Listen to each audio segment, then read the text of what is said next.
Good morning, it's June the 28th, day 11, and welcome to the Twisting Roads. Behind me is the belfry of Bruges, and today it looks like we have some kind of flower market over here to start the day. I'm just about to go over to meet our guru walking tour guide here on the market, and I've registered for this walk yesterday, and it should be about 2 hours and 15 minutes to see the highlights of historic Bruges. All right, more later on.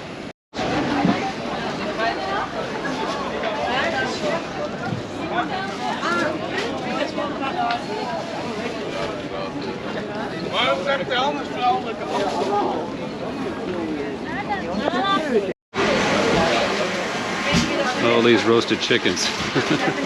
This is one big mobile truck here. Chicken wings, grilled chicken. Another vendor selling cheese. You've got all forms of Asian food here too.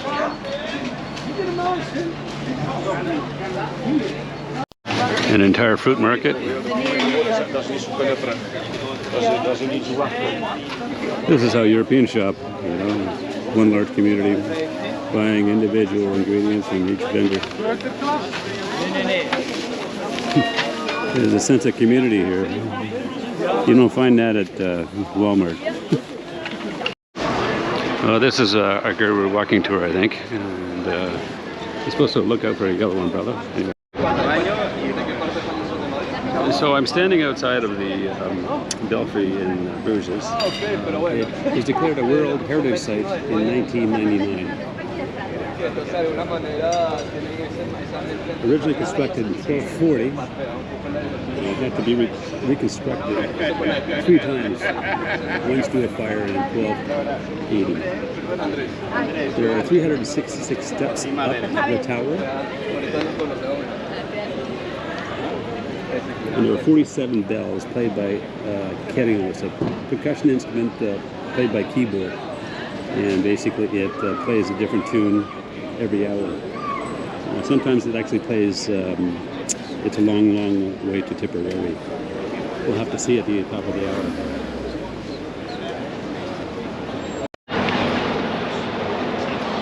There's a poem written by Henry Wadsworth Longfellow titled The Belfry of Bruges, which refers to the building's checkered history. It goes like this. In the marketplace of Bruges stands the belfry old and brown, thrice consumed, thrice rebuilt, still it watches over the town. Inside the belfry, it's like an internal square here. You can purchase tickets to climb up the belfry.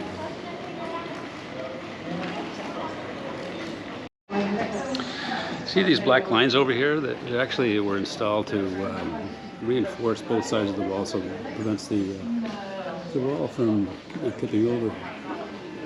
And it's very typical that some houses have dates on them. That's when the house was renovated, not when it was built. Over here you can see right at the top of the ridgepole is that it's probably tightened too much because the gable wall is actually leaning in.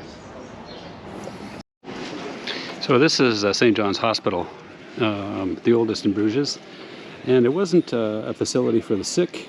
In fact, it was meant to house the people who are traveling, lodgers. That's from the root hospitality. So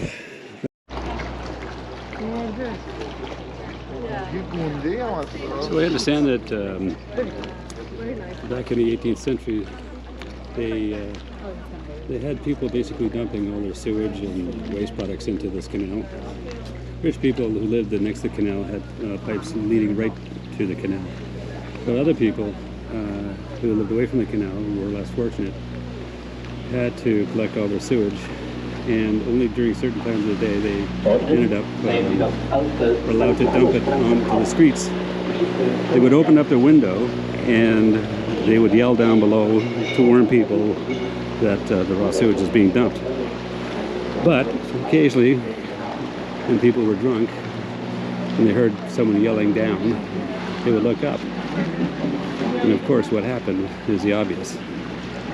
That's where the word or the term shit-faced comes from.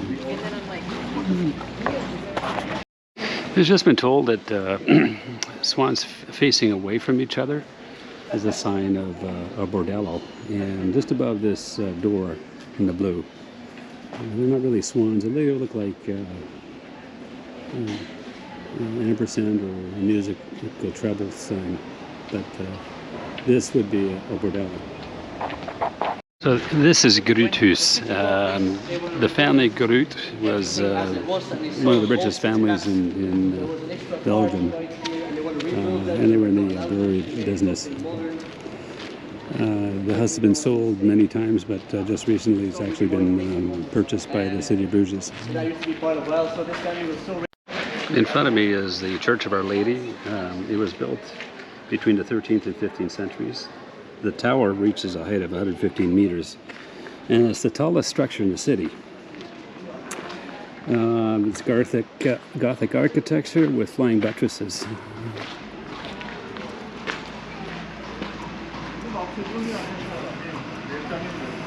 It's Bruges Notre Dame Cathedral.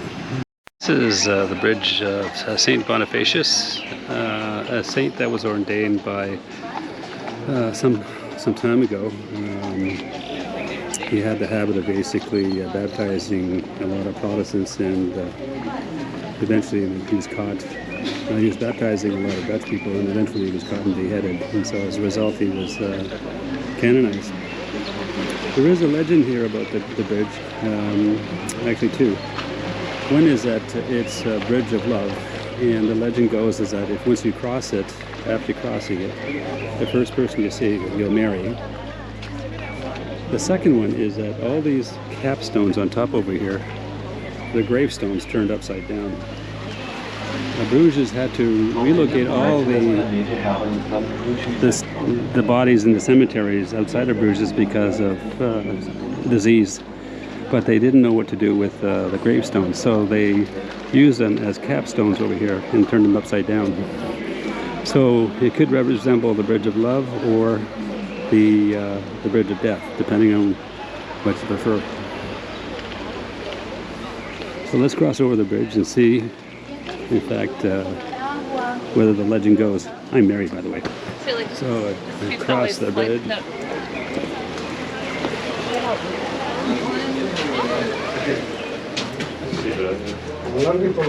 Well, I guess the legend doesn't hold true. If you're watching this, Linda, I'm still with you.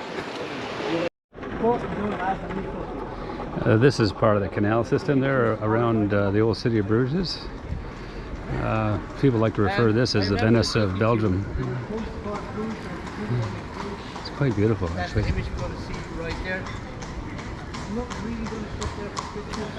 This is one of the second oldest breweries in Belgium. And there is a brewery factory up on top. This is called Diver. It's D-I-J-V-E-R. Ray, our guides, basically call it the David. So, but it's a different spelling. Anyway, it's supposed to be one of the most photographic places in all of Bruges.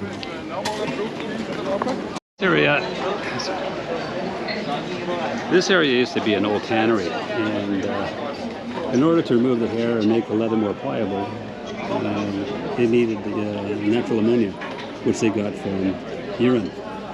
And so this whole area actually smelled of blood, animals, and urine. And basically, it sank to high heaven. You can see this guy's expression. So they moved the tannery outside of Bruges, and they brought in a new industry, a fish market. And of course they traded one smell with another. Our next stop is going to be the new fish market. Only one company actually now that sells fish in the market over here. The rest of the area is for jewelry and artwork.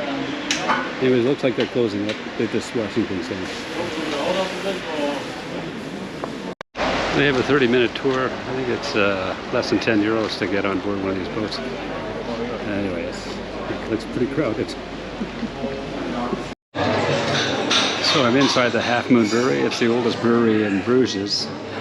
And here's some of the vats that they brew the beer in. Apparently the beer is not bottled on premises. In fact, it's piped outside of the old city. And pipe is 3.2 kilometers long. So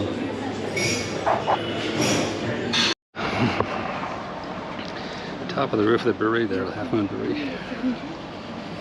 And you can see the Church of Our Lady. That is the belfry over there.